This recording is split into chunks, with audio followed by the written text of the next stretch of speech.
Wait, did you just go live on this thing instead of on? No, we're live right now. Hey, everybody. Welcome to Comic Books Curation. I am Polydub, and joining me as always is Inquisitor 8.1. Say hi, Quiz. Hi, Quiz, but we're not OBSing tonight. No, we're not OBSing. So we had that test stream for nothing. All right. Why are you inside baseball talking? This isn't for. They didn't come here to hear us talk technical stuff. Okay, is that going to be our big reveal for episode 11 then? It might be, but thanks for spoiling it. It's in the near future. It's like a Christmas present for the watchers. Objection, conjecture, overruled. So, or no, sustained. So, yeah. Hey, Jack, how are you doing, Jack? Awesome. Are you good? Do you have any inside baseball technical complaints to raise on air? No, I'm pretty regular and getting decent amount of sleep, so all's good. Okay. You see how that's done, Quiz? No, I'm this is me. This is me.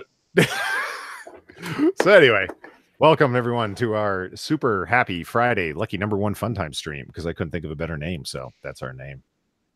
So being that it's a comic book stream, I'd like to ask everyone their opinion of the nomination process of Judge Kavanaugh to the Supreme Court. Any thoughts there, gentlemen? Dr. Doom toots as he pleases. So what you're saying is we need supervillains making the running the confirmation process out of the judiciary. Yeah, they're called Congress. Did you just compare congressman to a Latvian dictator? Indirectly, maybe a little. I'll go right out and directly say that. Nice. Well, we already got Peter here. Yay! What's up, Peter? So really, like I'm just joking. Let's not talk about Kavanaugh. That's all anybody's talking about on my streams. And I can understand the detail of it, but we're here for comic books fun. And hey, they made a bunch of Trump stand-ins and analogies in comic books, especially over at SJW Marvel. Do you think that there's going to be Kavanaugh stand-ins, like a really misogynist, racist judge who's like, trying to hide his past as a serial drunken rapist? Super rapey. Yeah, I'm sure somebody will put it in there. It's Marvel. That's all they do is politics. Yeah, I wouldn't be surprised at all if they did that. They don't know the meaning of the word fun anymore, so I'm sure it'll be in somebody's book. I was watching Diversity in Comics today. His video on X-Men Black, and that's so racist. He brought up a really good point, though. He conceded to the point that a lot of the SJWs like to say they've always been political and stuff like that. Yes, the X-Men have always had some sort of political bent to them, right? With the whole allegory for racism with mutant kind, get out of here, mutie. No one likes you here, mutie. Sure. Here's the problem, and I couldn't help but just revel in awe when your boy pointed it out. They've never stopped that. Why has it been the same racist drum that they've been beating since the 70s? Because they're lazy and uncreative.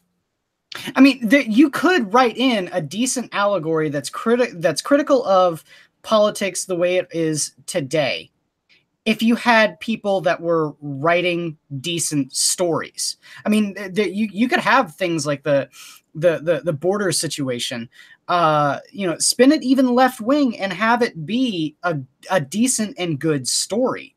The problem is that no one is using actual story elements in writing for Marvel Comics anymore. Gone are the days of Chris Claremont. Yeah. Well, subtlety is a lost art at Marvel. So that they can't do anything subtle like that. Wait a minute, you didn't find Border Town subtle? I know. I found it strangely lacking in subtlety. I expected to be much more refined. No, there's nothing like that anymore. Especially at Marvel. DC's Vertigo line is just DC's SJW line. Yeah, But, now it is. Yeah. That pisses me off, man. What do you do? Okay, predictions. We've seen Border Town, so we've seen the first issue coming out of the new DC imprint Vertigo, and I don't know, we reviewed it on a previous comic book curation, and other channels have reviewed it as well. Did Vance Sciver do one, or just that Umbrella guy do it? I don't think Vance Sciver doesn't review comic books. No, but did he? Somebody didn't bring it up. I mean, goddamn, man, he has like 10 people in his streams, in his morning comic book streams. I'm sure somebody brought it up. Yeah, I'm sure someone talked about it, but they don't like actually review it. Yeah, I can't watch the streams when there's that many people. There's just too much overlapping and talking, and you do tend to get some people just quieting down, so it makes it a little bit easier to handle. But yeah. It becomes an effort. It becomes an effort of getting people to talk. Like, you haven't said anything in a while. What do you think about this? But yeah, whatever. Well, in any case, you got Border Town, right? And then that's their first run out of it. So Goddess Mode is next, I believe. Oh, from them. So we have to do a comic book curation on that one, Polly. Well, of course, we're going to. But I mean, you got what's her name, Zoe Quinn writing, and Robbie Rodriguez doing the art.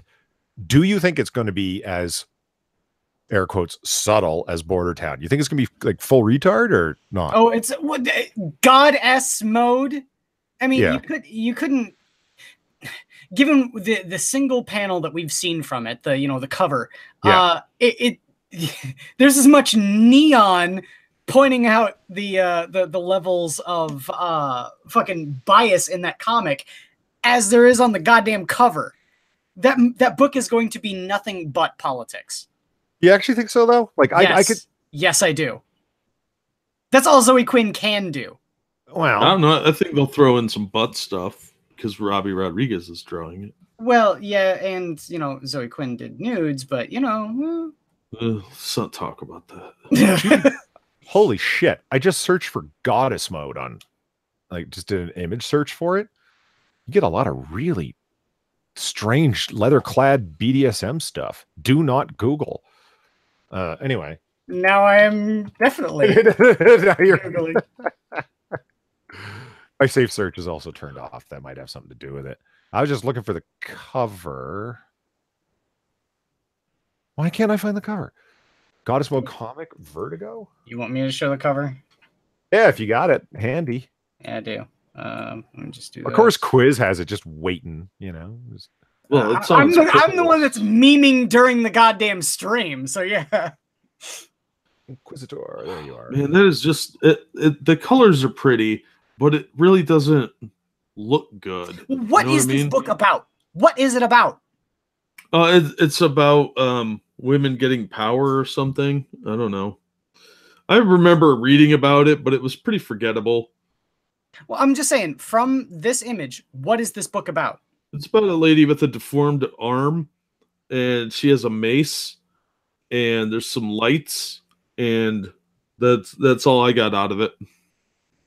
Look at her arm; it looks weird. What is up with her nose and lips?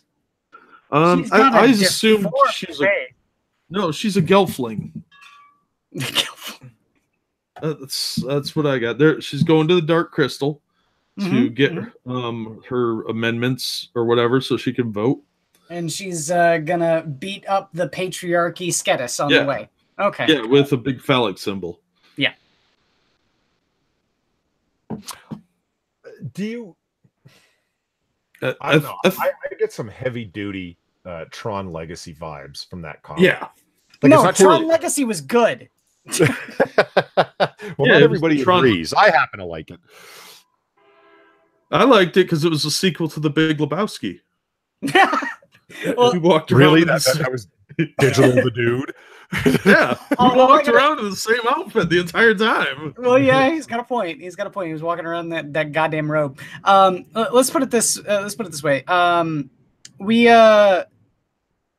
The Tron Legacy, when I first saw it on a live stream, like someone was live streaming the movie.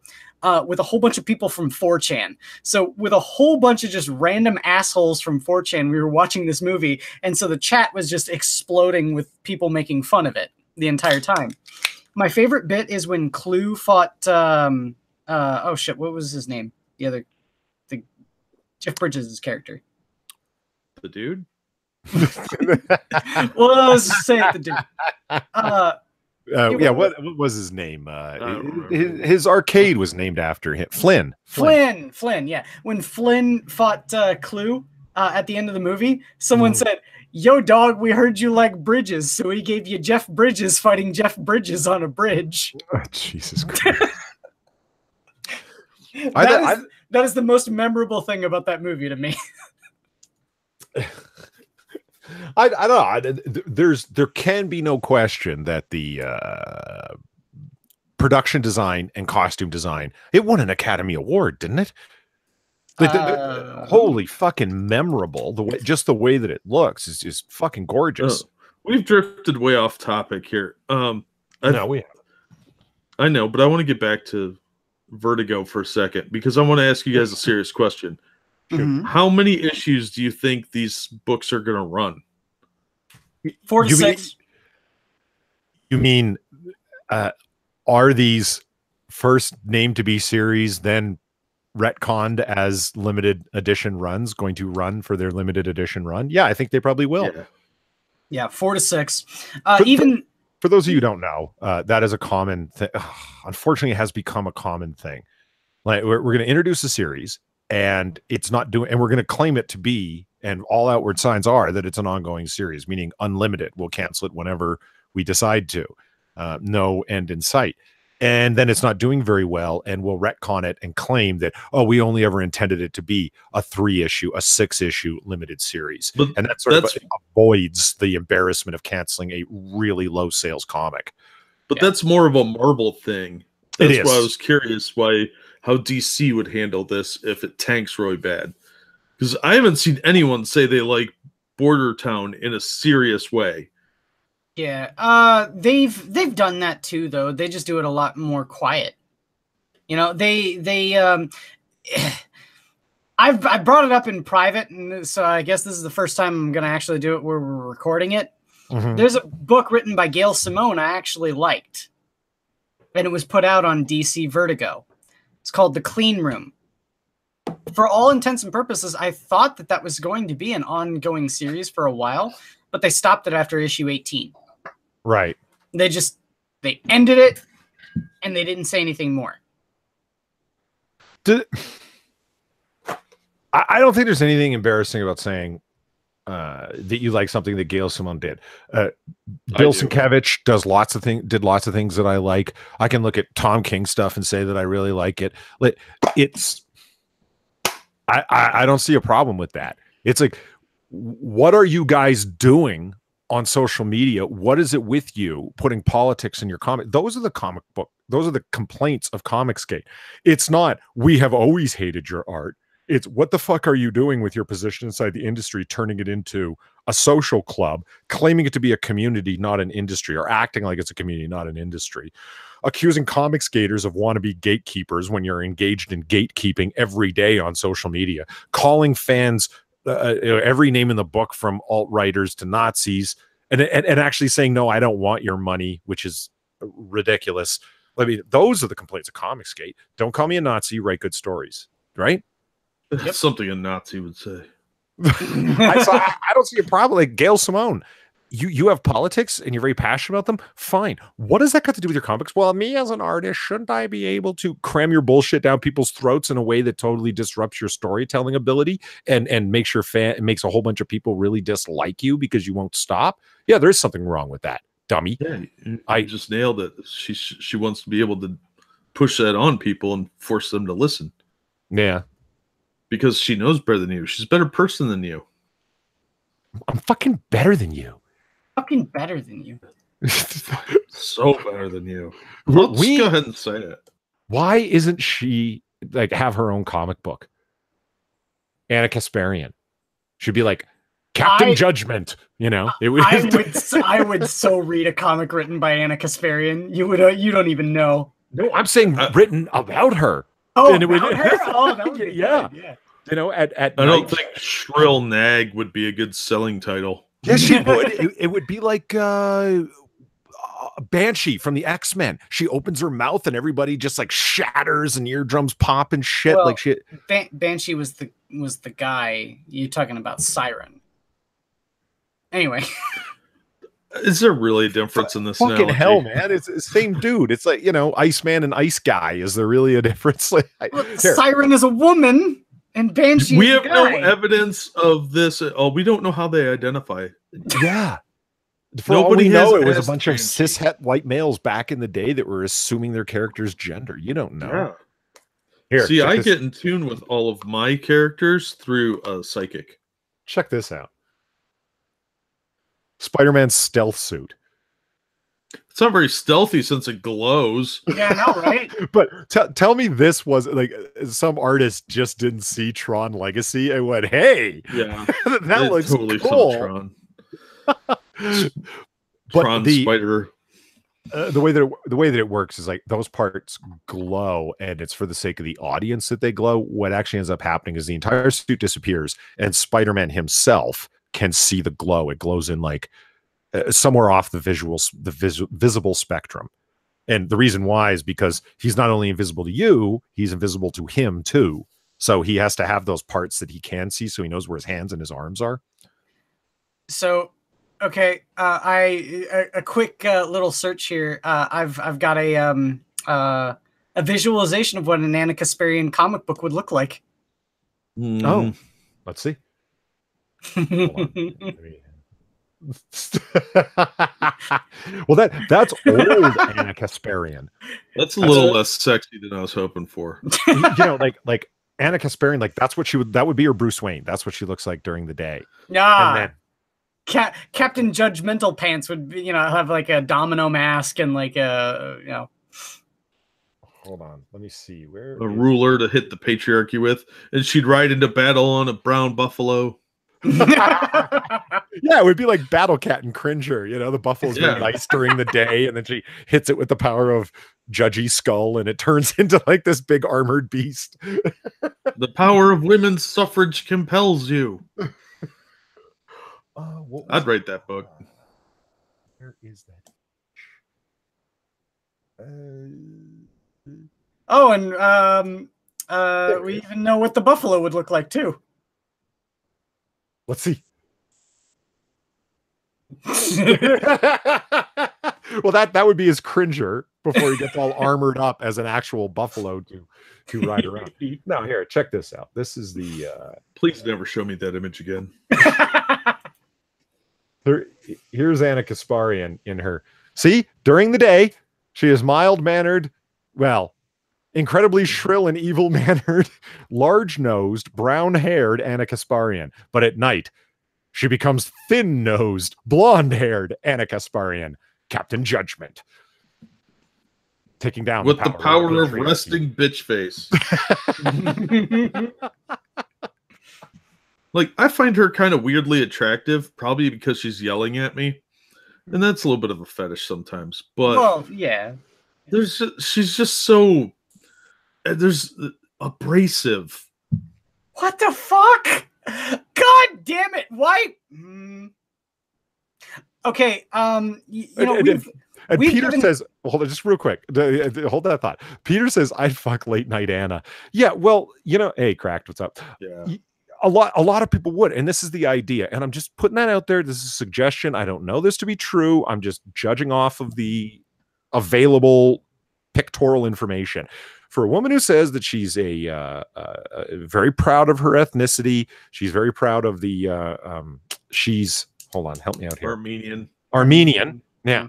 She's very proud of her Armenian past, speaks the language, the whole 9 yards. For somebody who's very proud of your past, what is it with you with 2 nose jobs to have like a nose that could fit inside of a thimble, and then going with bleach blonde hair and makeup to make you look like a Midwest girl? Like, you really seem to be going out of your way to come across like basic bitch. I'm just going to say it. You come across as not Armenian. Yeah. But it's like you really seem to be aiming for super hot blonde bombshell white girl, not you and your proud Armenian. I'm just putting that out there. It seems kind of odd. And it's particularly odd when you're sitting beside a guy who's an Armenian genocide denier. Oh yeah. But that makes it hotter when you're doing it with her, because then you can be like, "Tell me about the genocide." Okay, guys, we got to get back to comics. I mean, Well, it was okay, real quick. We've given. I think on the air we've talked some good talk about Mr. Medicare Jim, right? We've said some stuff, but his last video about the furries. Yeah. It's kind of a return to form for Jim, and I think it can happen none too quick enough.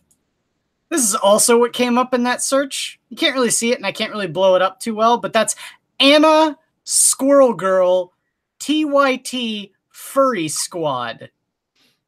The link. All right, I'm out. The link is on a Fur Affinity site. Must be nice for you to be able to leave. I'm the one running the stream. I gotta stay. God damn it. There's too much crossover there with too much crazy. No. I don't know. Do furries get any support from the LGBT POC community? Probably not. I don't know. It's never come up, and I don't spend a lot of time thinking about it. So they're the fringos, like the Two Spirit and Other Kin type. Yeah. I was gonna say the LMNOP types don't really care too much about furries, because furries have already like absolutely destroyed their goodwill by being furries. Right. Furries don't count as comic books. We got it. They won't. I won't allow it, because that would mean they're a justifiable subject of discussion for our stream. Well, technically, they could be seen as supervillains, because you got the alt-right furries, so they have a costume. There's Nazi affiliations. What about there's real-life comic book stuff there? What the hell does an alt-right furry look like? Oh, you do not want to go down that rabbit hole, dude. Do not. Oh, the quiz is already on it, though, I'm sure. Oh, yeah.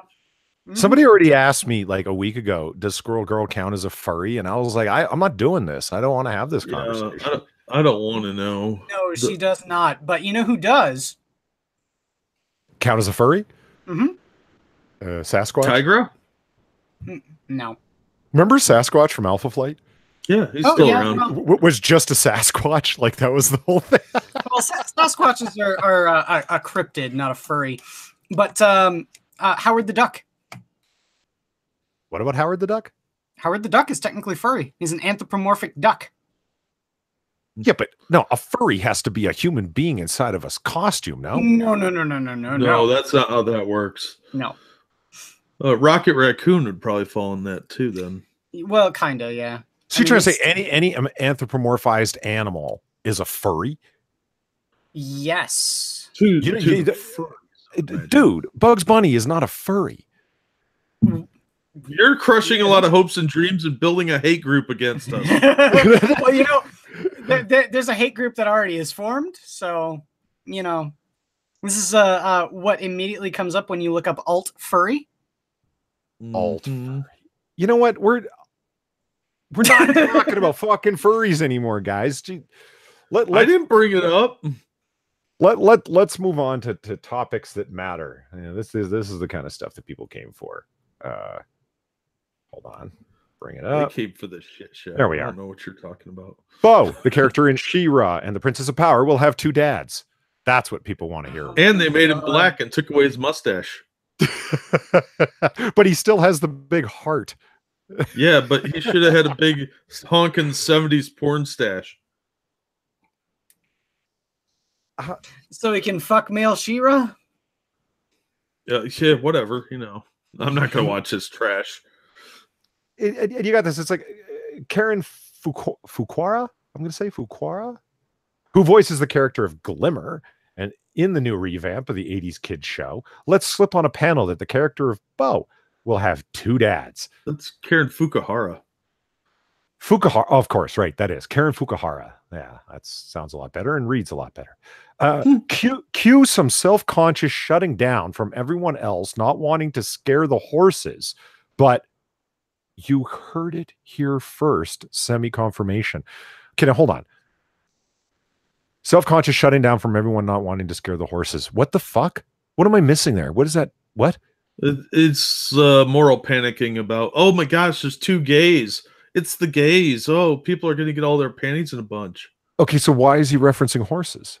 I don't know. He's not very bright. It's idiom. Scare the horses, scare people away because they have 2 dads. Yeah. No, here's what Bo used to look like. That's the thing is, like, when these people, sit there and do things like this, right? They say, well, he has 2 dads. No one cares on the level of whether or not the character has 2 dads. What we care about is, why is that important? Okay, because they don't have any storytelling ability. That's why.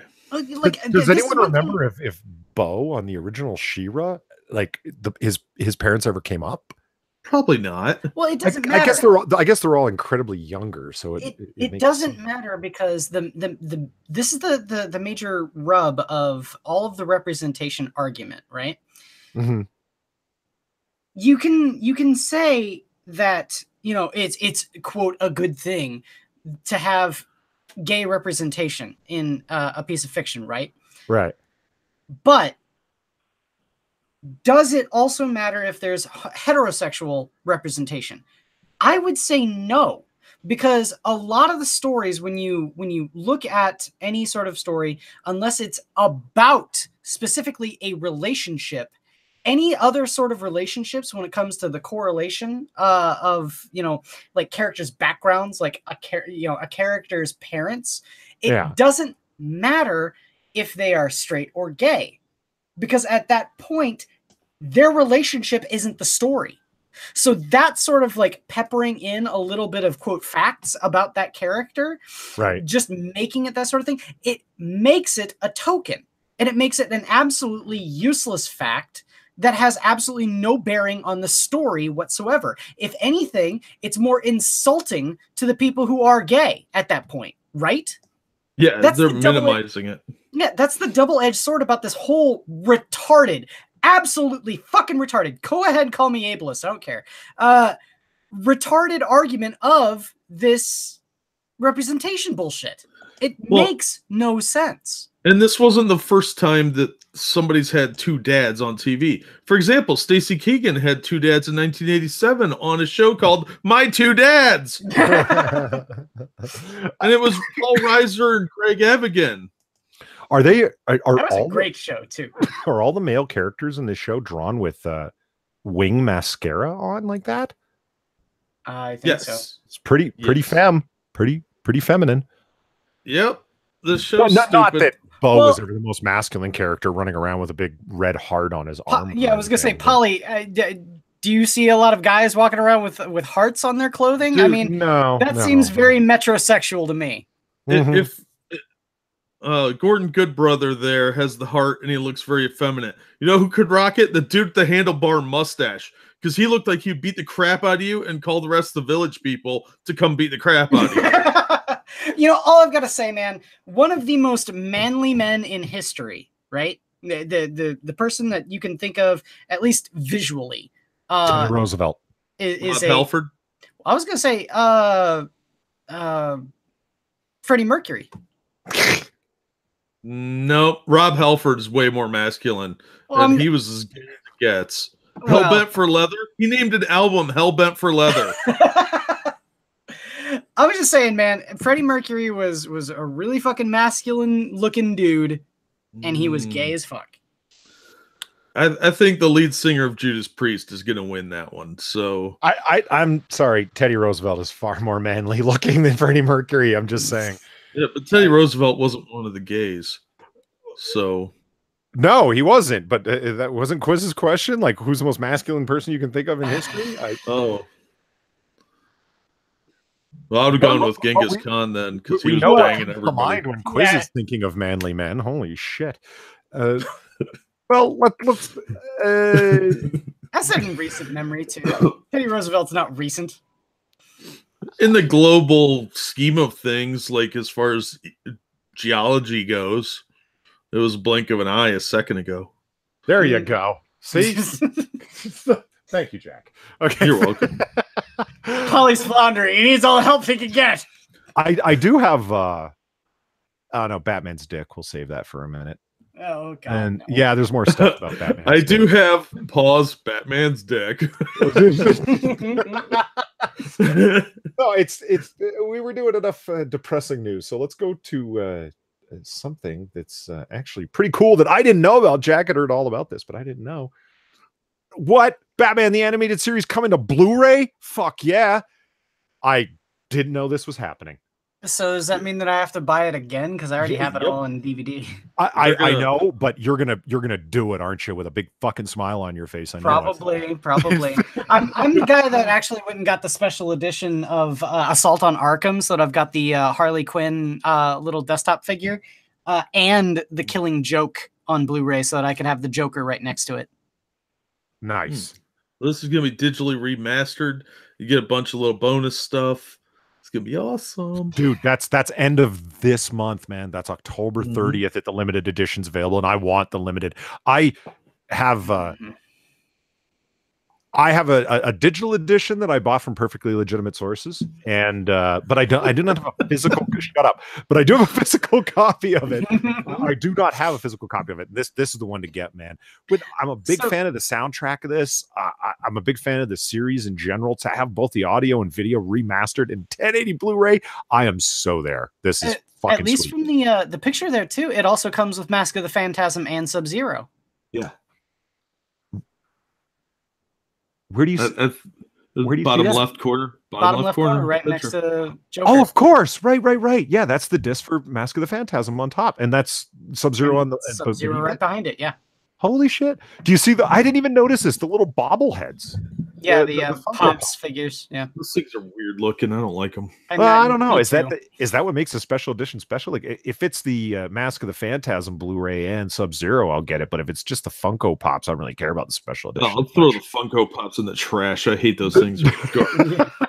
They're creepy as fuck. I don't even like the Harley Quinn one. Ugh. Look at this. Todd McFarlane to draw Spawn 300 and what he thinks of Venom. You know what he thinks? I haven't gotten paid for my extremely successful character that I created. That's what he thinks. Hey, this motherfucker didn't include me on a goddamn royalty check. Think about that. He really would have gotten a pretty fat royalty check off of Venom, wouldn't he? Yeah. Like the new movie I'm referring to. I'm certain that Ethan Van Sciver, if he thought he could get away with it, would definitely push DC to make an Atrocitus movie. Yeah. Yeah. Oh, yeah. He's not shy about collecting his monies. I like money too. I understand. Well, okay. Peter asks a good question here. Actually, a really good one. DVD is good enough, isn't it? Do you really need Blu-ray? That actually is a solid question. If you look at they just look fuzzy. The original episodes, they just look like they're from TV. They're not bad. It's just they definitely can be a lot better, especially when it comes to something like animation that's very stark, like Batman the Animated Series, where the dark lines that make up their jaws and the outline of the character and the eyes, the edges aren't sharp at all. Yeah, it'll definitely be a significant improvement in quality to go to Blu-ray for sure. I think that depends on how good your TV is. That, and I would also say that it all depends. Like, if you already have it on DVD, the major things that the Blu-ray could offer that would be a draw would be things like, if they package in the soundtrack, if they add all of these new extra features onto the extras and all that kind of stuff. I don't necessarily think just making the colors more saturated and cleaning the fuzzy resolution on some panels is enough to qualify getting it again. But if you don't have it, get it on Blu-ray. There's no reason not to get it on Blu-ray. I mean, DVD if you can get it on Blu-ray. It looks fine on my 1996 tube TV with the hi-fi setup, with the mono speakers that I've got. Looks great. Sounds great. But if you're looking for something a little more, quote, modern, then you probably want to get the upscaled version. Oh, look at this. Fucking I asked Yellow Flash on Twitter. Like, I don't know, it's probably like less than a week ago. Are you and that umbrella guy going to roast public domain movies again? That shit was funny as fuck. If you guys are interested, we'd love to have more of that. And he said, coming soon. He's doing it right now. Yep. Way to step on my stream, man. Like, they don't like you, dude. Okay, I know they don't like me, but they're watching us right now. Everyone's watching us right now. It's fine. It's fine. But the point is, yeah, everyone, all 6 of them, our fans are best fans. They are. Our fans are the best fans. I probably shouldn't have said that because everyone's like, "What am I watching this fucking comic book curation crap for?" I could be watching a fucking live roast. Unless you're mocking them. That was dumb. I want to go watch it too, man. They're fucking live roasts. No, fuck them, man. It'll be up later. Well, no, they won't, because fucking Yellow Flash has a horrible habit of bringing down his videos, and I gotta stop giving people reasons to not watch this stream right now. Yeah, that's what I'm trying to tell you. I mean, it'll be up forever. Don't worry, guys. You're catching on. Okay, so Jack, you said you had some mind-blowing. It's not mind-blowing. It's just interesting. Interesting. So 6 degrees of separation of Mark Waid. I'm curious. Yes. So if you were to throw out some names and try and connect them to Mark Waid, which ones would you think would be the weirdest possible connections? Attila the Hun. No, comic pros. Stick with the theme of the show. God. Well, I'm not getting that in depth. The weirdest ones? Bob Kane. Joe Shuster. No, recent ones. People working now in the industry. Could connect all those people through Batman. What if I said no, but that's a good guess. What about John Cassidy, the artist? Okay. Oh, and you know who Mike I'm curious to where this is going. And now what if I said there was an announcement at New York Comic Con that brings all these guys, let's give you some names here. John Cassidy, Mark Waid, Carla McNeil, Yannick Paquette, Philip Briones, Afua Richardson, Vanessa Del Rey, Dennis Calero, Sean Martinborough, somebody named Jock, Mike McCone, Jonathan Lang, Cheryl Eaton, Helen Mullen, Andrea Muti, Quentin Pebbles, Don Reardon, Derek Robertson, Alberto Albuquerque, and Kwanzaa Kwanzaa himself? Yes, the Kwanzaa. Now, you remember how I said the other day that Mark Waid was joining Humanoids as the director of creative development? Yes. Well, he's also going to be writing for them. And that is where this comes in. Let me screen share this glorious piece of work. New York Comic Con, Humanoids announces a new shared universe from Cassidy, Waid, and Osa Jeffo. They're all going to be creating a universe together of superheroes for humanoids. Now, Humanoids works with people like Mobius, international people, but they're going to be making a universe with Mark Waid. After the Juggernaut announcement earlier this week that John Cassidy and Mark Waid would be joining international graphic novel publisher in major roles, comes an exciting declaration. The house that built Metal Hurlat is extending its powers toward a new publishing initiative called H1. And as for what H1 is, well, that's where it gets good. H1 will feature ongoing series that tie in a shared superhero universe and original standalone miniseries, both of which boast incredible creators from the halls of all corners of the comic industry. There's a list I just read. H1 represents a number of important milestones for Humanoids. Some dude's name I can't pronounce. Blah, blah, blah. It's going to be a big multicultural universe, starting with a series called Ignited that starts in July of next year.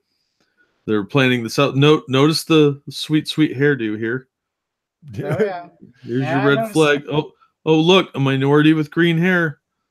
Oh, bet he's probably gay or transgender or something too. Well, the first image up there had someone with mental illness haircut. So. Oh yeah, absolutely. So I am excited for this. It's going to be a whole line of books that start with Ignited. Is it? And Who's publishing it? Marvel? Humanoids. Oh, okay, I don't know Humanoids. They do mostly international stuff. They bring. If you ever see any Mobius books printed lately, do you know who Mobius is? No. Yeah, I do. Oh my God, Quiz, you make me sad sometimes. Yeah, how do you not know Mobius? Okay, anyway. They bring a bunch of that stuff. Wait. Mobius is in the vampire from Spider-Man, or no? That's Morbius. Oh, Morbius. Sorry. No, that wasn't a bad guess. It was wrong, but it was. No, that's fair. That's totally fair. No, European artists have a very kind of distinctive style. Like, if you ever read heavy metal back in the 80s, you'd see a lot of their stuff. Heavy metal. Like I know Judge Dredd and several other authors that I read a lot have come from heavy metal. So no, you should look up Mobius sometime. He's got a very unique art style, but they're gonna do their own new series like this Omni, and what was the other one? Strange Lands ongoing series. The Big Country. Look, it's a white cop with a gun. Run! This POCs run. Yeah, so that's bad. And then all I gotta say is I love the fact that they named it H1. It's like a virus, like the flu. That's what I thought too. And it's gonna kill so many people. Yeah, it's gonna kill more people than a war. Exactly. Yeah, I was excited to see this list because like Quentin Peebles is writing Big Country, and there's just so much here for me to review. It's going to do wonders for my channel, and I was excited to see this, and I wanted to share it because it's not only going to have Mark Waid and his nonsense, it's also going to have Kwanzaa Osajeffo. Excuse me. Who may be one of the worst comic book writers I've ever seen in my life. You guys don't seem as excited about this as I do. Mobius's real name is Jean Giraud, and he's from France. Yeah, Europe. Yay. Okay. Are you looking at his art? Did you ever read the Mobius Silver Surfer limited series? Long time ago.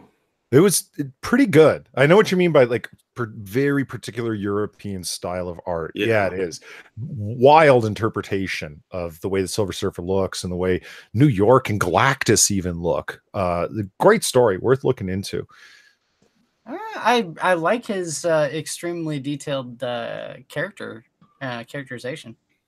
It's really good. Yeah, you should check out some of the compilation books he's got. Mm-hmm. Some of them are pretty cool. Some of it gets a little weird and very abstract. It's like MC Escher kind of. That's European books for you.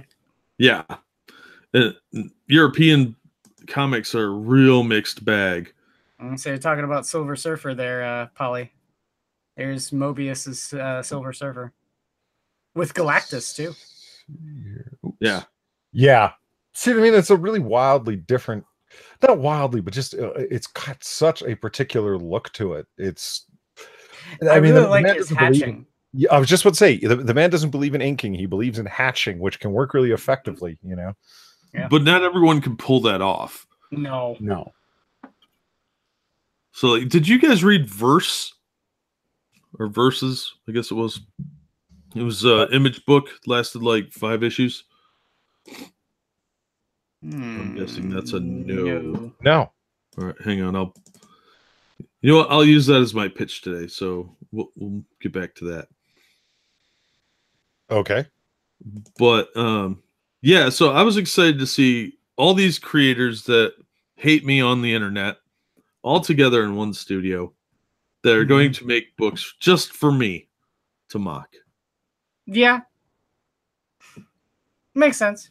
Yeah. You guys don't seem as impressed, but I was excited. I didn't say I was unimpressed. I'm just, you know. I'm just. It's nice of you to humor me. Can we have one hope and dream for this then, that they all think the grass is greener and migrate over there and leave this gigantic void in Marvel so that it can be filled with actually good writers and artists to take over the Marvel properties again and make You are asking a lot. Make Marvel great again? No, that they've pretty much killed Marvel at this point. Yeah. Okay. I'm going to do it. I wanted to put it off as long as I possibly could. We're not going to run a full long stream tonight. We're going to get into our pitches next. I got to do it, guys. I have to read this article, and I don't want to. Rip the Band-Aid off. Okay. This is from Bleeding Cool. Yeah. It's written by Rich Johnston. Yeah. Of course. The article is Women in Everything, Intersectional Feminism Across Genres. Oh, get fucked. Okay. Here we go. For those not aware, intersectional feminism stands for supporting the rights and empowerment of all women and celebrating our differences like race, class, sexuality, gender, and abilities, which has evolved from the cis white lady feminism that has been more prevalent in our society. How do we integrate this into our entertainment genres and why? Moderator Sam Maggs of the Fangirl's Guide to the Galaxy and Wonder Women, not Wonder Woman, Wonder Women, totally different thing, was joined by 5 writers Thursday at the New York Comic Con to discuss the effort to incorporate intersectional feminism across all genres of media.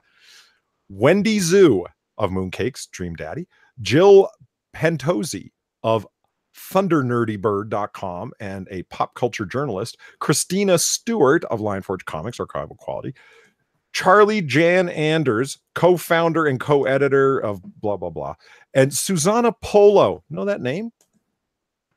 No. Not offhand. Susanna Polo, founder of the Mary Sue. Oh, for the love of... Who's also, in case you didn't know, the entertainment editor for Polygon.com. Did you know that? The entertainment editor for Polygon is the founder of the Mary Sue. Does that explain a lot about Polygon to you? It explains a lot about both of them. Yeah. I did not know that.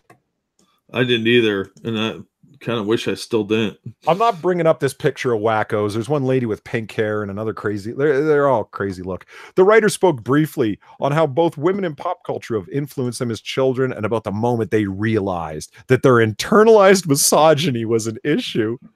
Susanna Polo said that when she was growing up, she was given the message that girls were boring and had boring roles in most media, and she accepted that as a child.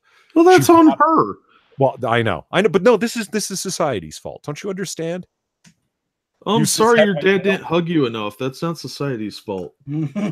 She brought up the fact that realizing that Robin and had his own identity, yet Batgirl was a watered down girl version of Batman. And it was Are you kidding me? And it was a huge moment for her. So don't you deny her truth. Well, she can get fucked because she has absolutely no idea who the hell Barbara Gordon is. And her truth is something called fiction. Yeah. Barbara Gordon is way more interesting than Batman. I'm just going to say that. Well, you're wrong on that, dude, okay, she's a kid, pretty much. No one's disagreeing with you, Quinn. Okay. No. Also, I'm just going to say this too. Batman is not a story about Batman. Batman's not the protagonist in Batman. The villains are, because the villains are the ones that are trying to accomplish something. Batman's just trying to maintain the status quo. Anyway, go on. I would deny that. He doesn't want to maintain the status quo of Hellscape Gotham. He wants to. Do you know what the status quo is? What? Patriarchy. Yeah, see? So Batman is inherently a sexist comic. Well, of course he is. Plus, he's rich and white and straight. Do you see all the problems here? That's the thing. Yeah, that makes him the antagonist. And fully abled. That makes him an antagonist. That makes him the antagonist in his own book. Yeah. Yep. So additionally, Polo, realized that when she was young, she was influenced by the majority who had a louder voice in what she should look and speak like as a Puerto Rican until she realized that was ridiculous and claim her identity for herself. These So are she's crazy. Yes. Oh. Like, I mean, if you are looking at, like, Spider-Man was hugely influential to me when I was growing up. I didn't think that that's how I, as a white kid, should be acting because Peter Parker acted that way. I mean, or Reed Richards or Victor Von Doom, or like, why are you taking media messages like so deeply to heart? And as a grown woman, still complaining that they're affecting your psychology in this way. Well, not only that is that, these sorts of stories are allegorical. You're not supposed to, draw a literal representation of you into whatever comic, because when was the last time you've gone up and fought, a series of psychotic murderers and bringing them back to an asylum that they're just going to break out of next week? It's been a few months, but oh, hold on. This gets better. These are ingrained messages that usually require identifying the causes in society and working to change the big picture when you can. Oh, you're not a closet authoritarian at all, are you? I feel this way, therefore society did it to me. Now, how am I going to go change society to make me feel better? Damn right. It's wild. People, man. Yeah, like, see, that's the thing is, with these sorts of people, this was brought up. It just reminded me of the debate that Sargon had with Richard Carrier at MythCon. When Richard Carrier was bringing up social justice as like, these are the social justice issues, and that the people that are advocating for social justice doesn't necessarily negate the social justice issues that are important. He was bringing up abortion as if abortion only had one solution, and that was his solution. Sargon brought up the fact that, do you not see that to a person that doesn't agree with abortion, that what you're saying and doing right now is silencing and marginalizing them? And he's just like, no, it's not, because it's, I'm right and they're wrong. So his solution is the final answer? Yeah, as a final solution. Yeah. Like, it's mind-boggling that these people, cannot see things from anyone else's perspective. They only see it from their perspective, and they are absolutely zealously convinced that their perspective is the only and correct one.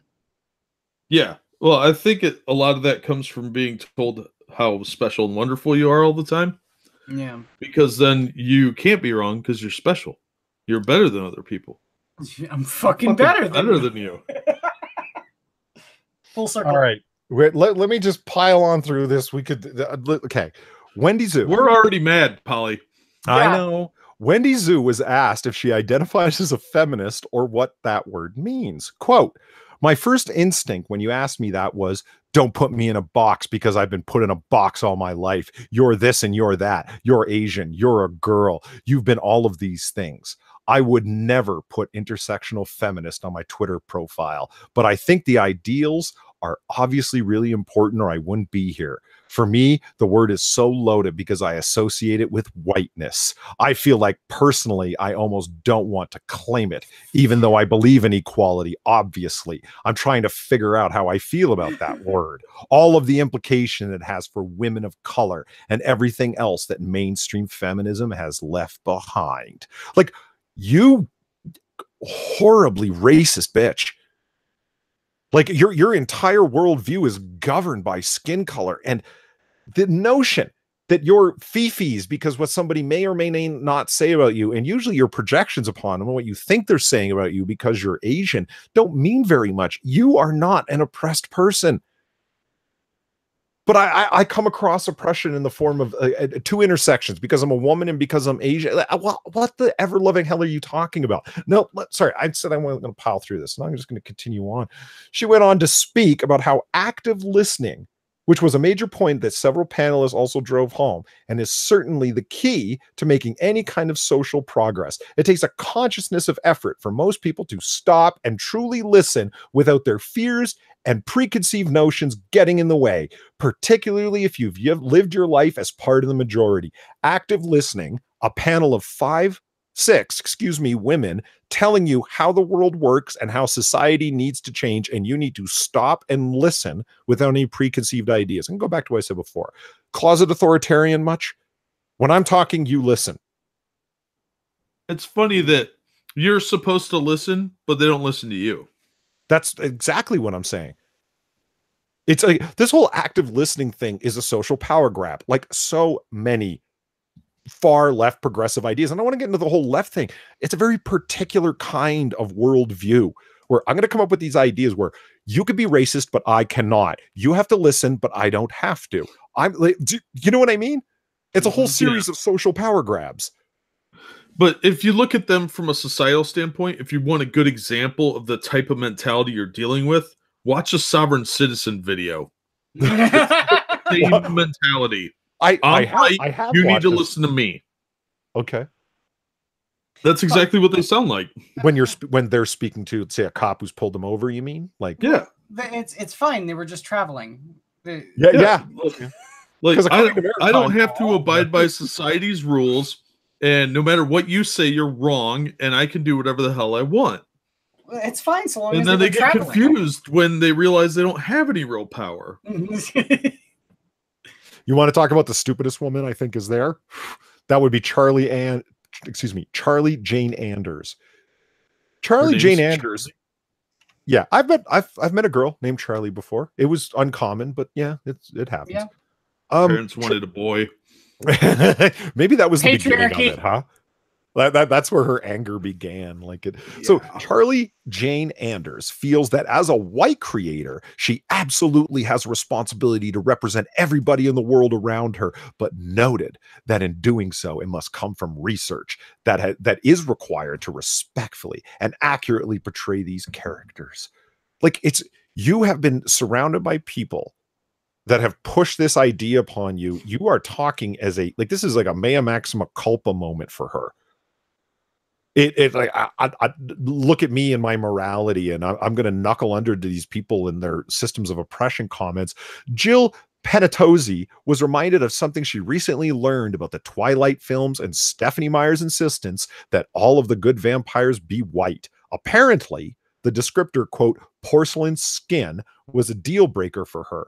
Meyer had no issue allowing villainous characters to have darker skin. This is the perfect example of a writer failing to respect and include anything but their own bias in their influential work. That's sounds retarded to me. That whole statement, I read it real as slow as I could because I know I talk fast. Sorry for that. That sounds hobbled together. I've got a feeling that that's really, really out of context. It reminded of something she learned recently. Apparently, the descriptor, quote, porcelain skin, end quote, was a deal breaker for her. In what way? Where did you hear this? Meyer had no issue allowing villainous characters to have darker skin. Did she say that, or did you just plug that in? Because that sounds like something you just plugged in. Yeah, she's making crap up. That's what I mean. Like it's like the paleness of characters be the virtuous ones and not the villain. I would love to read the original. This sounds like some Rich Johnston fuckery to me.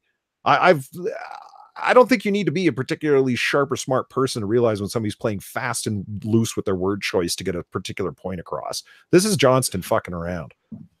Either that or this lady is really confused on the nature of cinematic vampirism. Because vampires are pale creatures, that doesn't necessarily mean white skin. They're just pale because they don't go out in the sun. Well, and they're dead. There's that. Do you guys want the, in my opinion, I think this is the perfect way to end this.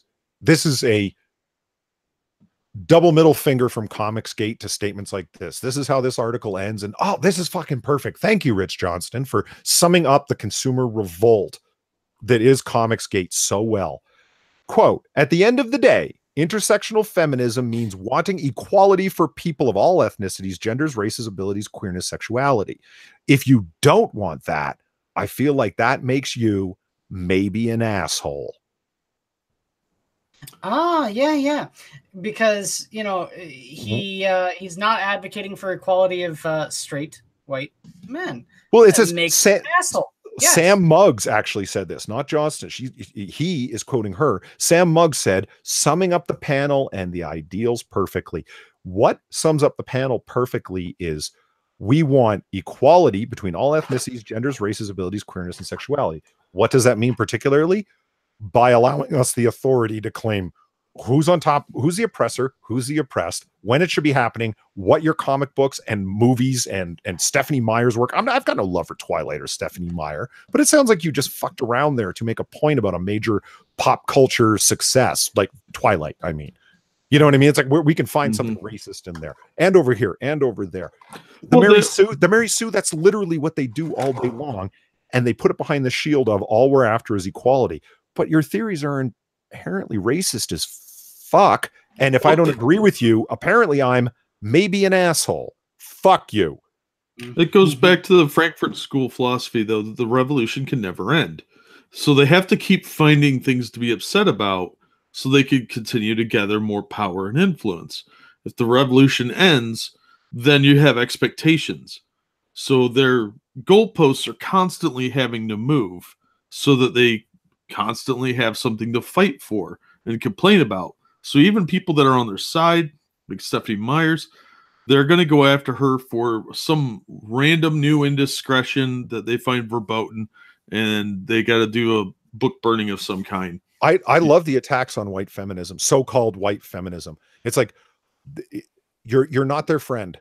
None of these people are friends with each other because they're all after social power grabs. So they'll always find something to complain about everybody else around them about that they're being oppressed. Exactly what I'm saying. Like identity politics always breaks down because the more you have identity politics, the more people are going to put themselves in tinier and tinier boxes so that they can continue to be unique and gather more power for their own group.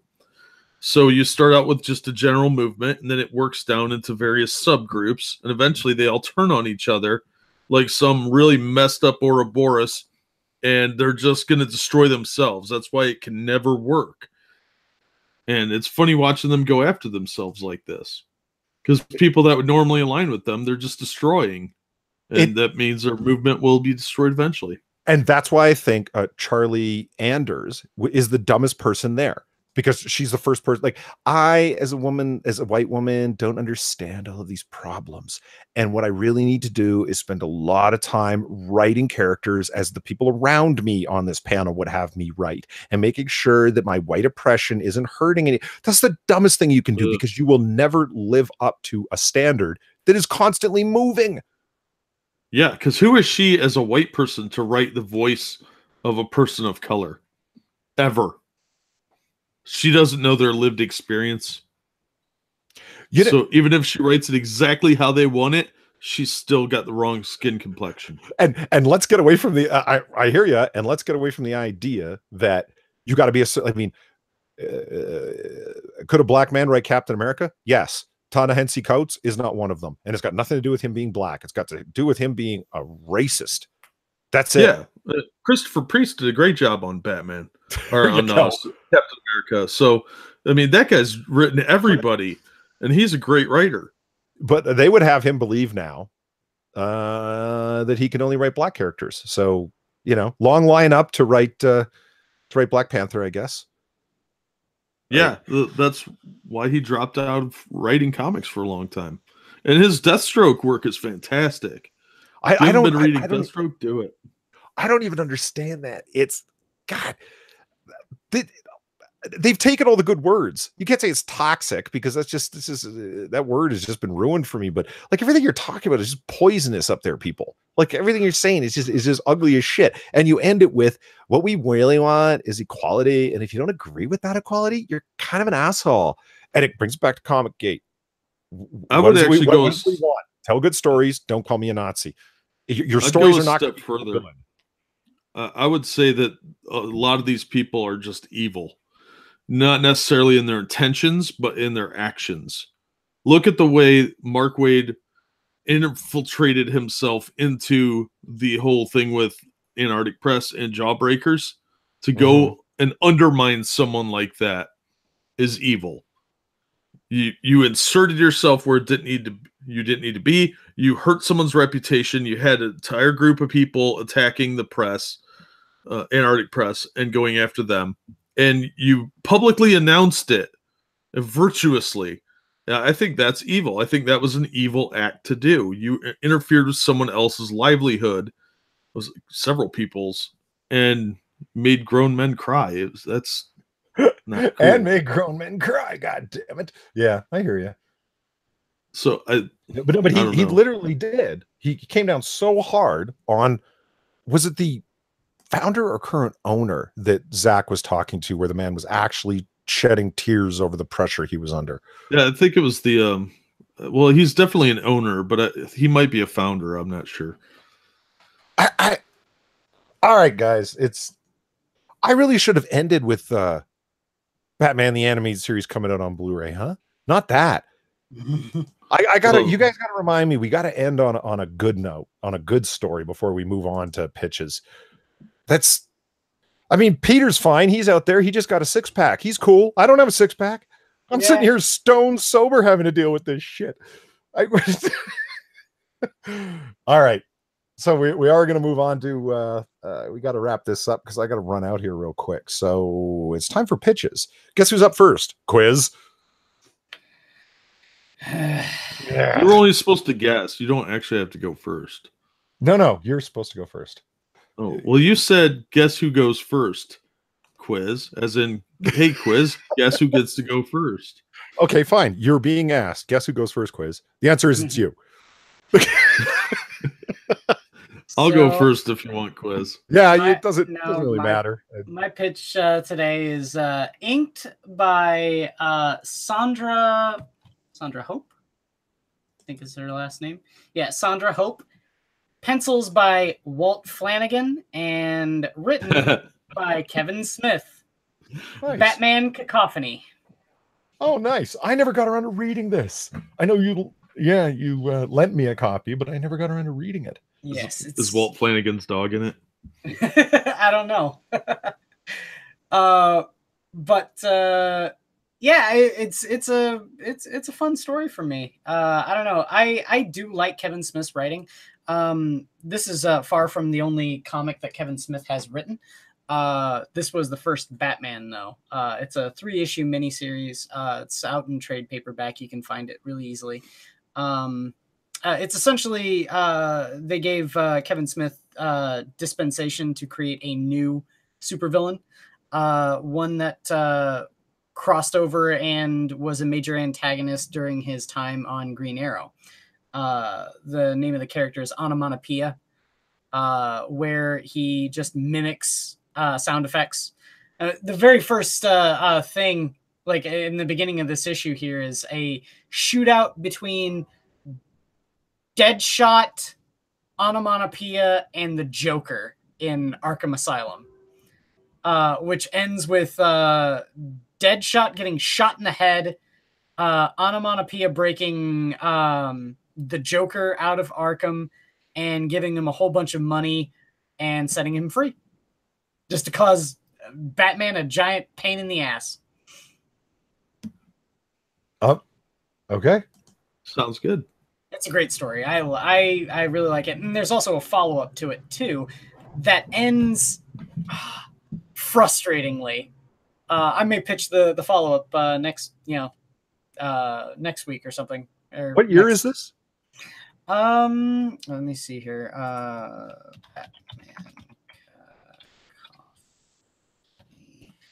Batman was written 2008. Yeah, it says January 08 in the upper right corner of the picture. Oh. Shush. Yeah. 2008. Okay. So, Jack. All right. What do you got for us?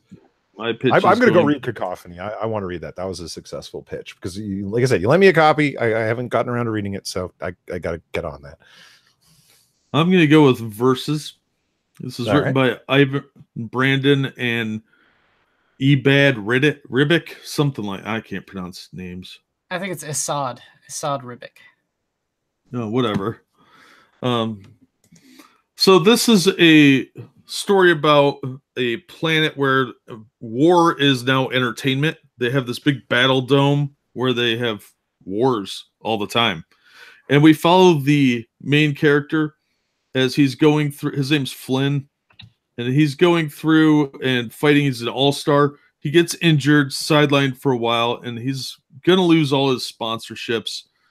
And suddenly they realize that he is more popular now than before he got injured. So the people that run things now think they have to kill him. So it's just sort of his adventures trying to deal with his injury because he loses a leg. And when he loses his sponsorships, he actually loses the leg too because that's part of the sponsorship. But they also, like, it's live streaming everything he does with his life too. So he randomly has to do commercial breaks. And this is like him riding in a car and he has to have a commercial break. Like there's a little machine that tells him when he has to do a commercial break. So he has to satisfy his sponsors. So everything he does is monitored. It's crazy. But the artwork is just beautiful. Yeah, that's one thing I'm kind of marveling at. It kind of reminds me of Mojo's World on crack. Yeah. Yeah, but it's got that European look to it. And it's very heavily influenced. If this guy isn't a European artist, I'd be shocked if he is actually from the States. But it's a beautiful book. There's some really cool fight scenes. It's pretty adult, but you get kind of the idea. But even his friends, kind of, some of them betray him. Others, he gets some unlikely allies, that sort of thing. People are cheating, and fights break out. It's not a real deep story, but it's fun. And I liked it. I thought it was a lot of fun. It was very addictive. You read issue 1, you'll want to read all 5 issues. And it is a mini series. I think they're going to do another one. Right. But like that last picture, especially, like, look at that. That's very realistic looking. Yeah. So I was a big fan of it. I was hyping it on my video reviews, and I don't think I released the last issue or video, but yeah, it's a beautiful book. If you like sci-fi futuristic stuff or combat movies, you'll probably like it. Well, you are correct. Isad Ribic is from Croatia. Oh, nice. I mean, look at that. That's beautiful. Yeah. Yeah. So I don't want to bore you with it, but these are all the images from my video. And like this scene is great. This guy's getting hassled, and this image here is of a cop, and the cop won't help him until he pays, because he was in debt to the cops already, so he had to transfer money into his account, or they weren't going to stop the crime from happening.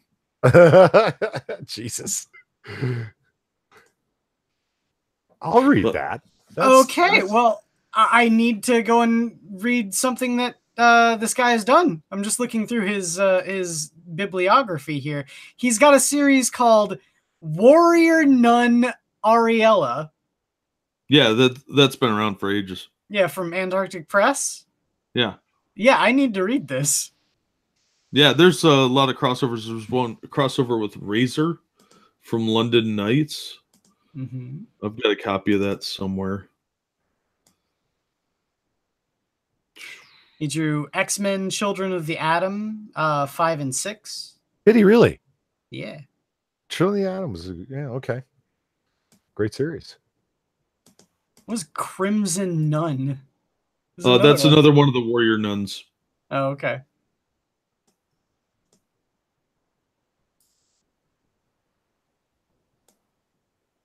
I'm gonna have to read that. Yeah.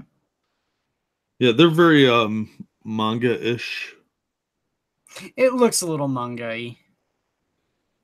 Yeah, London Knight, I think, had the rights for that for a while. Yeah. Okay. There so my pitch. Okay, this is a complex one because I don't know how to tell this without sounding like I'm just rambling a made-up story that I'm making up as I'm talking, and I don't want to spoil stuff. Very complex thing that I'm going to pitch today, but it's awesome, so it's worth it. Let me see how well I can do. Of course, as anybody who's been following knows, all month long, the month of October is Miller Month, celebrating the wonderful genius of Frank Miller himself. Shut up, quiz. Today I will be pitching Ronin. Oh, now, classic. I'm a huge fan of this comic. The 6-issue series, creative beyond belief, but influenced from manga, from classic American comics. Like, it's got influences all over the place. Was a huge influence on Eastman and Laird for Teenage Mutant Ninja Turtles.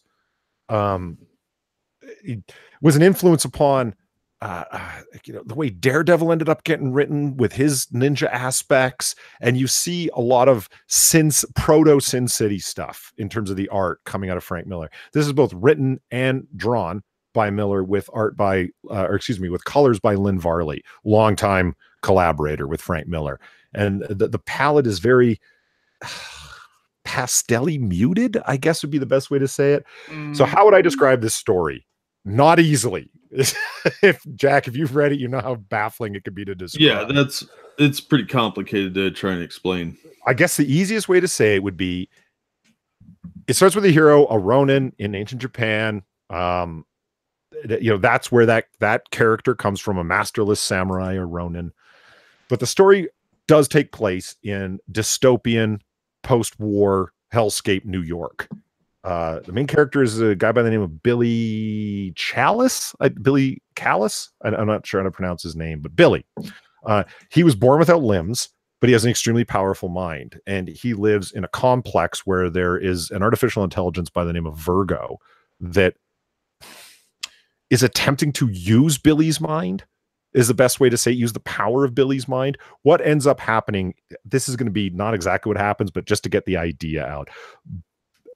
Through the power of this artificial intelligence and Billy's mind, he ends up constructing a biocircuitry form for himself and embodying Ronin, this character from the past, this person from the past, and gets involved in all sorts of adventures and bloody happenings and revenges through in this hellscape dystopian New York.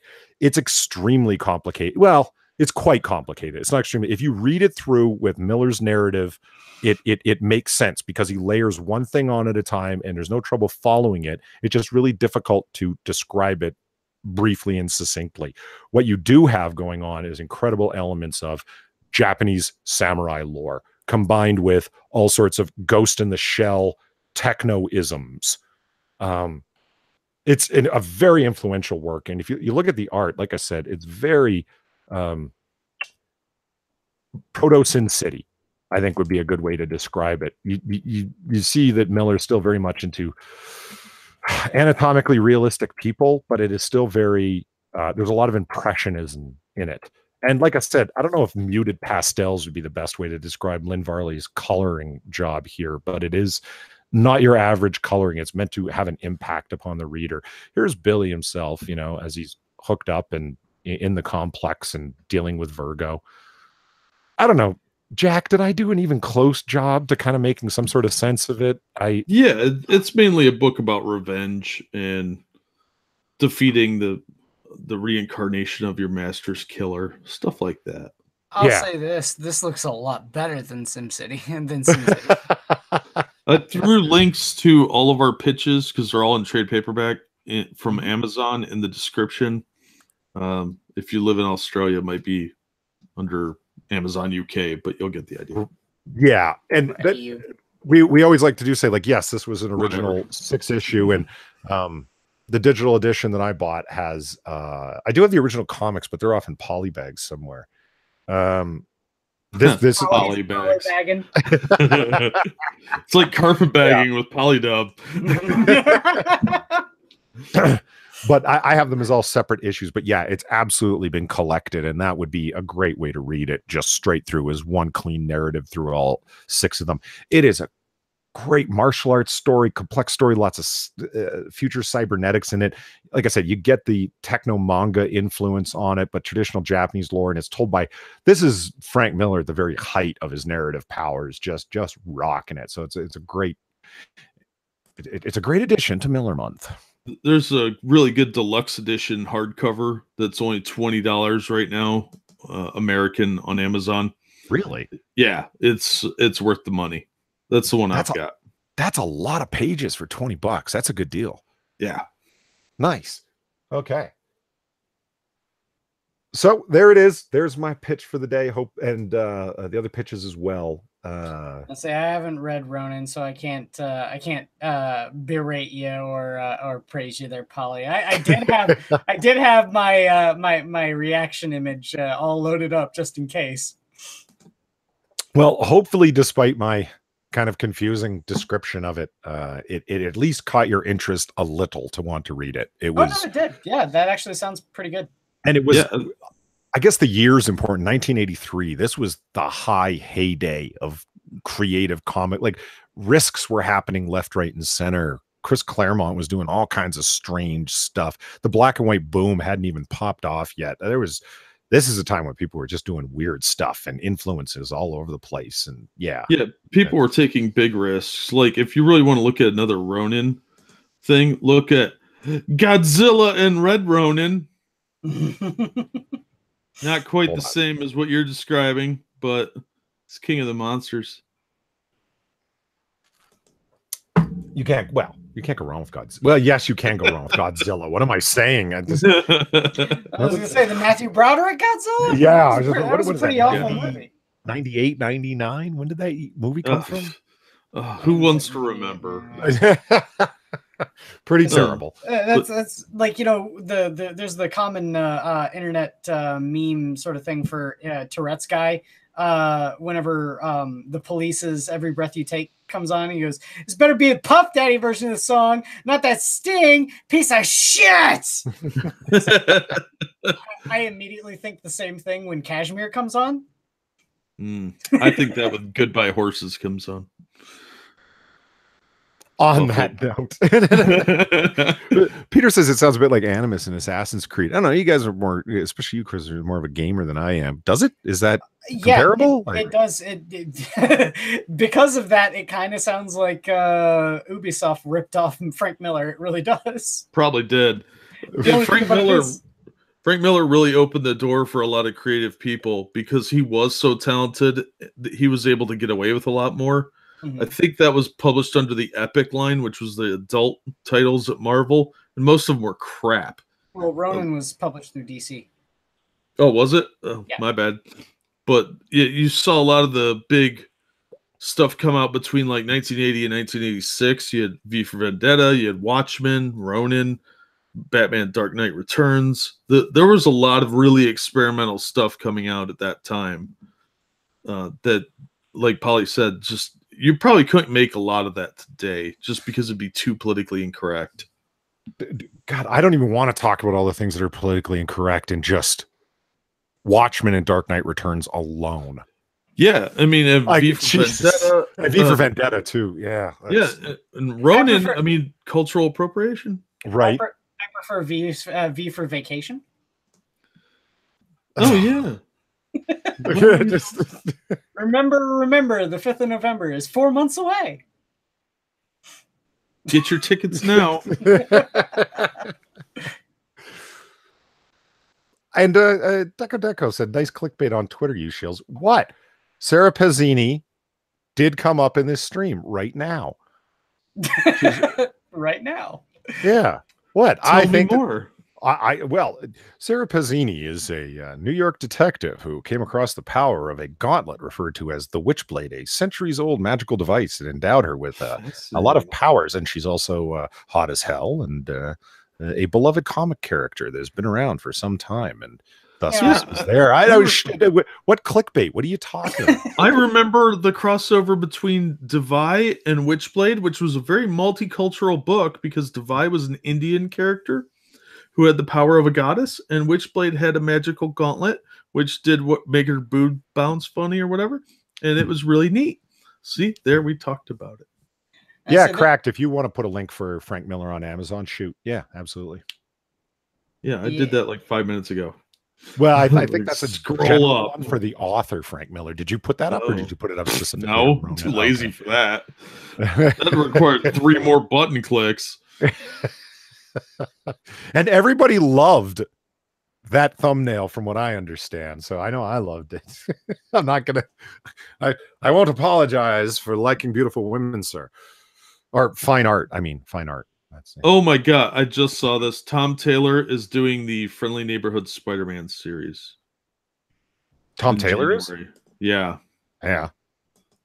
Oh yeah, did you guys hear about the new Marvel Miles Morales Spider-Man series? Yeah, it looks dumb. I don't like Miles Morales. It's just like, don't aim it at 12-year-olds and it might be good. Like, it's possible. Miles Morales? The only thing I've ever read that has Miles Morales in it is the beginning of America Chavez. See, I've always regarded Miles as one of the stepping stones to where we're at now with the SJW-isms and replacement theory. Really? Yeah, because he was set up to be a replacement for Peter Parker, and I never liked the character because I saw it coming. And they did exactly what I thought they would do.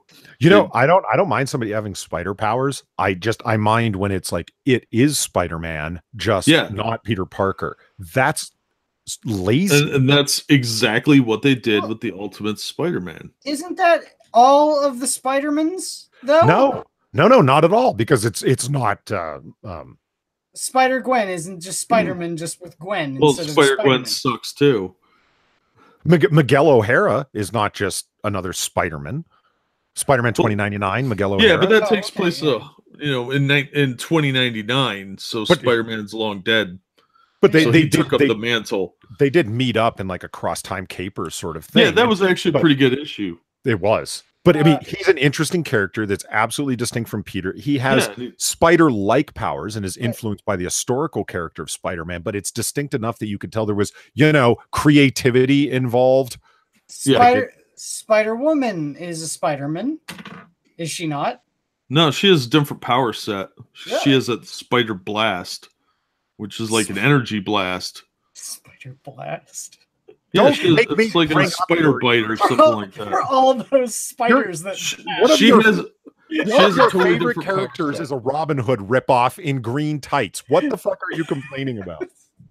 Well, he's even got the English mustache and the stupid little English hat of the time. He's nothing but a Robin Hood ripoff. What are you getting mad over? I was gonna say he's actually heavily influenced by the Errol Flynn Robin Hood.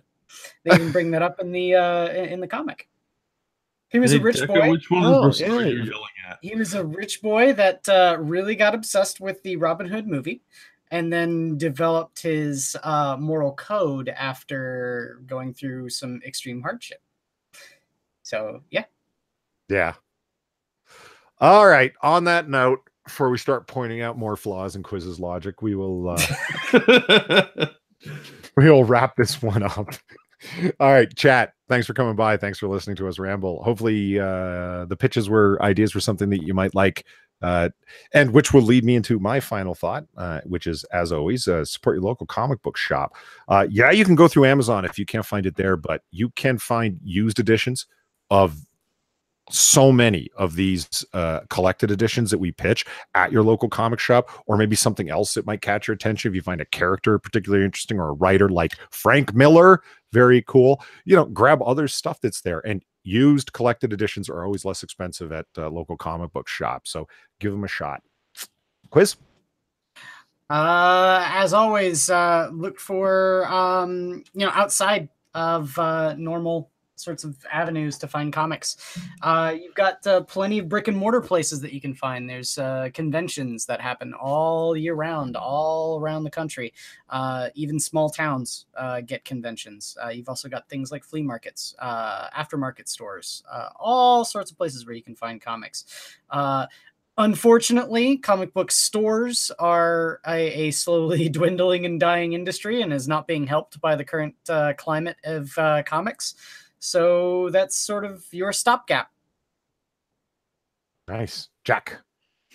I'm going to actually recommend people go out and check out some independent companies at their local comic shop, like Alterna, American Mythology, smaller press stuff like that, and give them a chance. A lot of them are doing really good books the way comics used to be, and stop giving money to Marvel titles that are garbage, and same with DC.